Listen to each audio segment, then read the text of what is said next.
When Queen Elizabeth I died in 1603, her court expected a dignified ending to a legendary reign.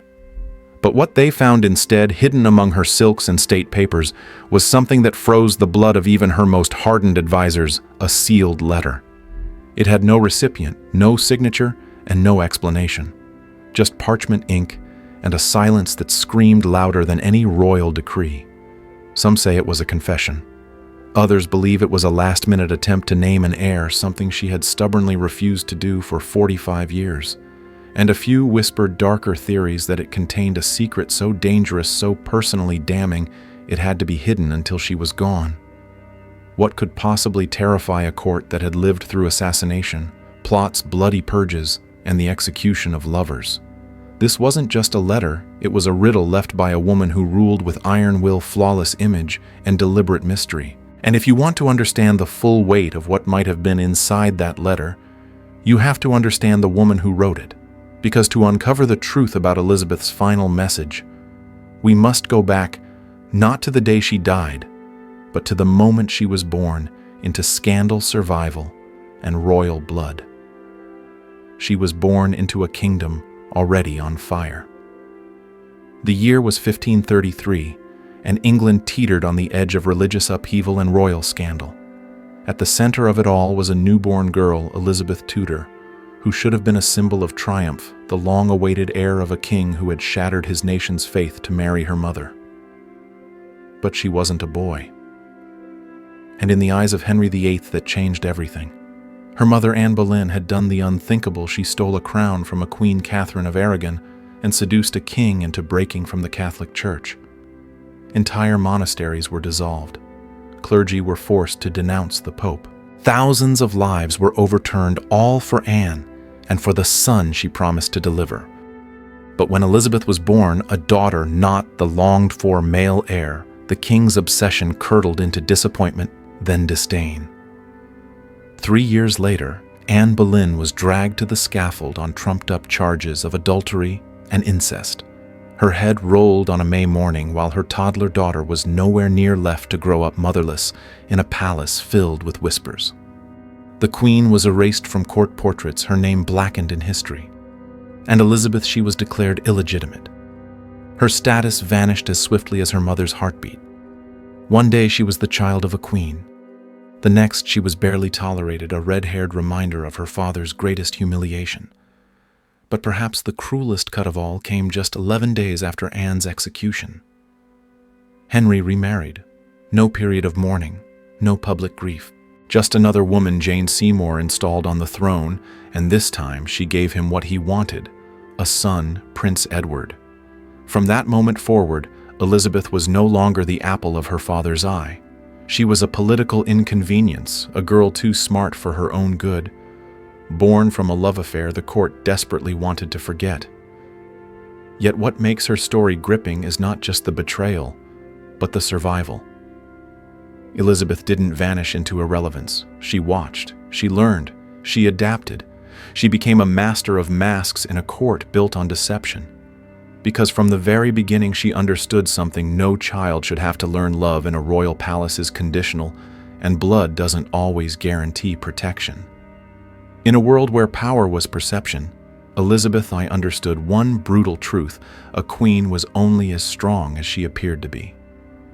In 16th century England, beauty wasn't just vanity, it was survival. Pale, unblemished skin was the mark of nobility, of control, of untouchable grace.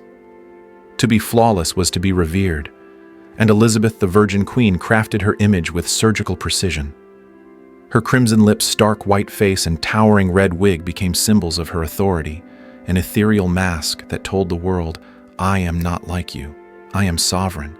I am eternal. But behind the mask, her body was waging a slow, silent rebellion. In 1562, Elizabeth nearly died of smallpox. She survived, but the scars remained not just on her skin, but on her identity. Her once smooth complexion was now pitted, her hair thinned. And for a queen whose entire rule depended on spectacle and strength, this wasn't just a cosmetic inconvenience, it was a threat. So she turned to what many noble women did, but she took it further. She made it her armor, Venetian ceruse, a beautiful name for a deadly potion. Made from white lead and vinegar, it offered a ghostly radiance that masked her scars while slowly poisoning her. She applied it daily, layering it thick on her face and neck unknowingly, letting toxicity seep through her pores. The smell was sharp acidic. The damage was invisible at first, but over time it worsened the very skin it was meant to perfect. And that wasn't all. She used lip colors laced with mercury. Even her makeup remover, if we can call it that, may have contained ingredients that burned the flesh it touched. Today, we know these substances cause organ failure, neurological damage, even death. But Elizabeth had no such warnings. Or if she did, she ignored them. Because to age visibly was to weaken. To falter was to invite enemies. And so day by day the queen painted herself into power while her skin, her body, and perhaps even her mind slowly dissolved beneath the illusion. They say she ruled with an iron will, but few realize it was held together with lead. And in the end, the very thing that preserved her image may have been the poison that destroyed her. She ruled alone, but no one truly dies alone like a queen. By the early 1600s, the radiant power Elizabeth once commanded had dimmed. The queen who once silenced entire courts with a glance was now retreating into shadows, frail, restless, and haunted. Her once grand public persona had begun to erode, not just from the lead and mercury beneath her skin, but from something deeper: grief. Crushing, unrelenting grief. She had outlived nearly everyone she ever trusted. Catherine Carey, her cousin and lifelong companion, died in 1603, leaving behind an emotional vacuum no title or throne could fill. But it was the loss of Robert Devereux, Earl of Essex, that broke something inside her. He had been more than just a favorite. He was in many ways her last great passion, a mirror of her youth, bold, brilliant, and dangerously unpredictable. And when she was forced to sign his death warrant for treason, something in her shattered. Publicly, she remained composed, but behind the curtains, she wept, silently, constantly. One courtier recalled that she sat for hours in the dark, refusing to speak, refusing to eat, slipping further into melancholy. Her advisors begged her to rest, to lie down, to let the physicians examine her. But she wouldn't. She believed, perhaps rightly, that if she laid her body down, she would never rise again. So she stood, for 15 agonizing hours, surrounded by cushions in case she collapsed. Pale, silent, and motionless, the once mighty Queen of England reduced to a ghost standing vigil over her own mortality. Her refusal to accept care wasn't just royal stubbornness, it was fear. Fear of looking weak, fear of surrendering the one thing she had left control. In life, Elizabeth had conquered enemies, rebellions, and even nature itself through sheer force of will. But here at the end, grief was the one adversary she could not command. They called her the Virgin Queen. But that title never captured the aching truth she was also the widow of every friend she had ever loved.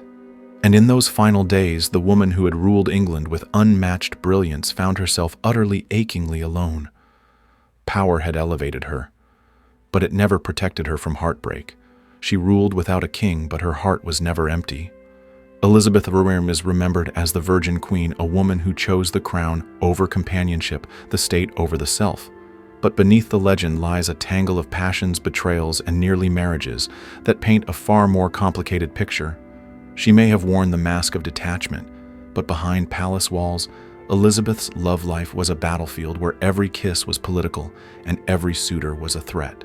Her first great attachment was Robert Dudley, a childhood friend turned confidant whose presence at court ignited whispers from the moment Elizabeth took the throne. He was married, but no one missed the way she looked at him or the privileges he alone was granted. Access to her private chambers, intimate letters, devotion that verged on obsession. When Dudley's wife, Amy Robsart, was found dead at the bottom of a staircase, her neck-broken scandal erupted. Was it an accident or a murder staged to clear the way for a royal wedding? The court never proved a thing. But Elizabeth never married him. Perhaps she couldn't. Or perhaps she wouldn't risk her crown for a man, even one she loved. Then came François, Duke of Anjou, a French prince, nearly 2 decades her junior, riddled with rumors and scars from smallpox. He was mocked by the English public, yet Elizabeth called him her frog, with genuine affection. At one point, she even exchanged rings with him in front of the court, signaling intent to marry, but by the next day, she withdrew again.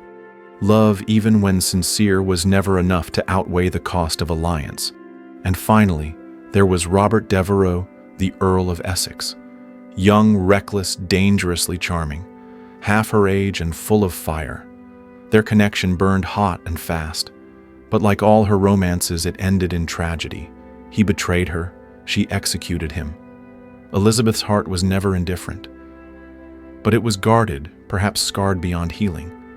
She saw what marriage had done to her mother, Anne Boleyn, seduced and destroyed by a king.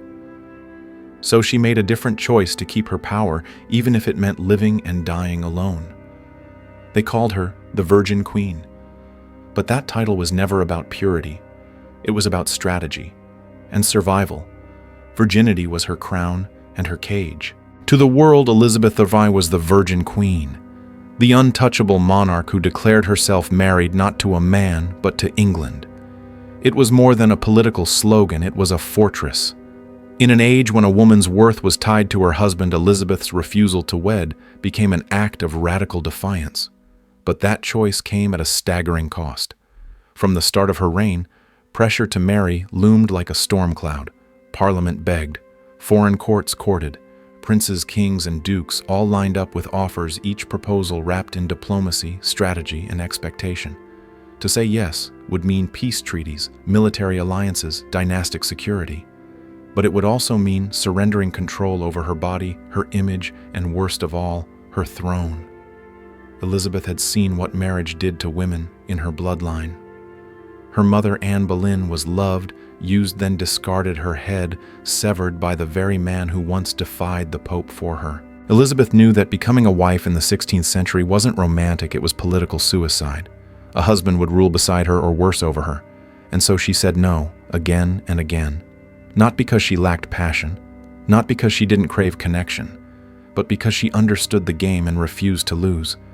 But power built on isolation has its price. Behind the carefully curated image of divine femininity lay a woman who aged alone, mourned in silence, and died without heir or child. Her royal bed was never shared. Her legacy was never passed down.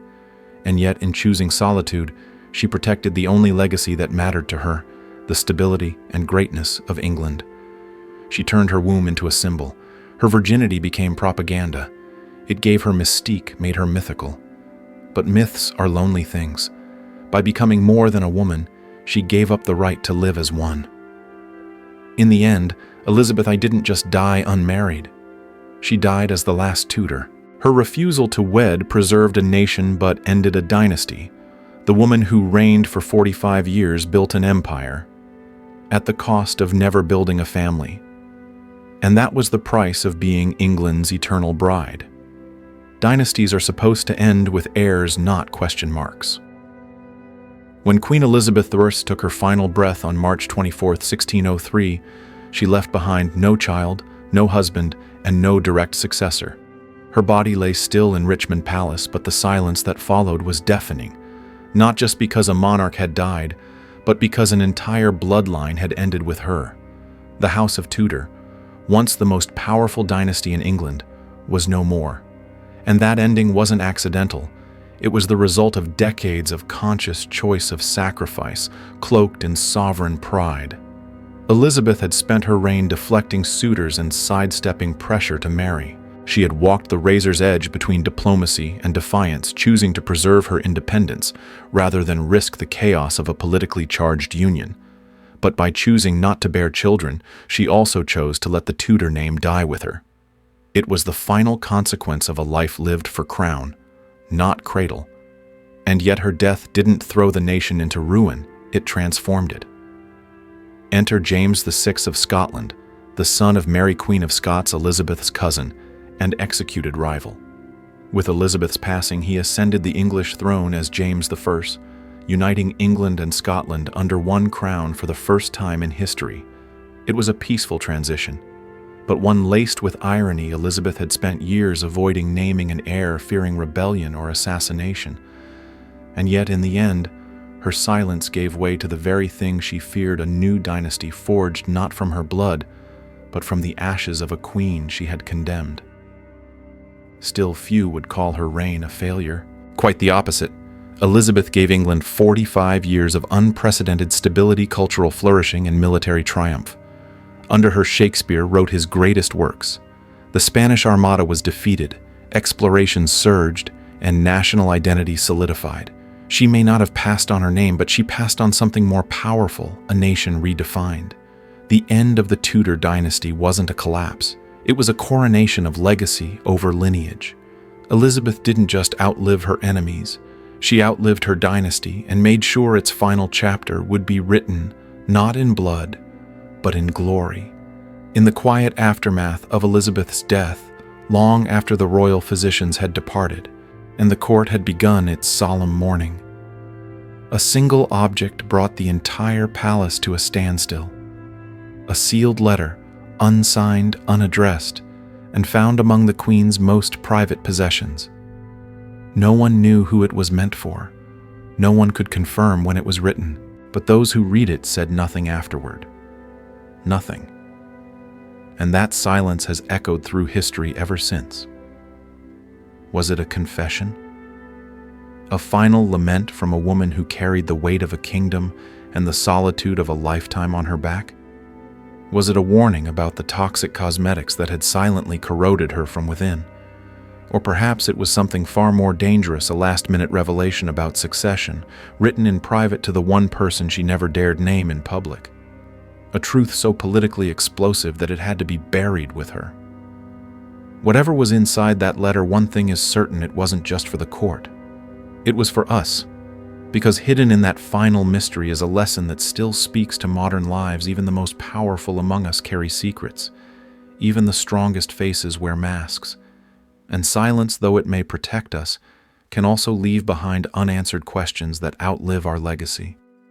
Elizabeth's story reminds us that appearances come at a cost. That control can be both armor and prison. That building a legacy means making impossible choices, and that sometimes the most important truths are the ones we never find the courage to speak aloud. In today's world, where image is currency and perfection is performance, we might find ourselves wearing masks of our own, polished for others, poisonous to ourselves. But history whispers its warning power means little if we die misunderstood. Strength is not silence, and mystery, while captivating, is not clarity. So ask yourself, what would your letter say? Would it reveal who you really were beneath the titles, the roles, the filtered reflections? Or would it be yet another mask waiting to be misunderstood? Elizabeth left behind a nation, a myth, and a mystery. But perhaps her greatest legacy was this haunting truth: even queens die with secrets. Don't let yours be buried with you. If this story left you with questions, chills, or a deeper appreciation for the woman behind the crown, don't keep it to yourself. Drop your theory in the comments. What do you think was in Elizabeth's final letter? Was it a confession, a secret heir, or something far darker? And if you love uncovering history's hidden truths, save this video so you can revisit it, and don't forget to subscribe for more stories that history books left behind. Because the past isn't dead. It's just waiting to be read.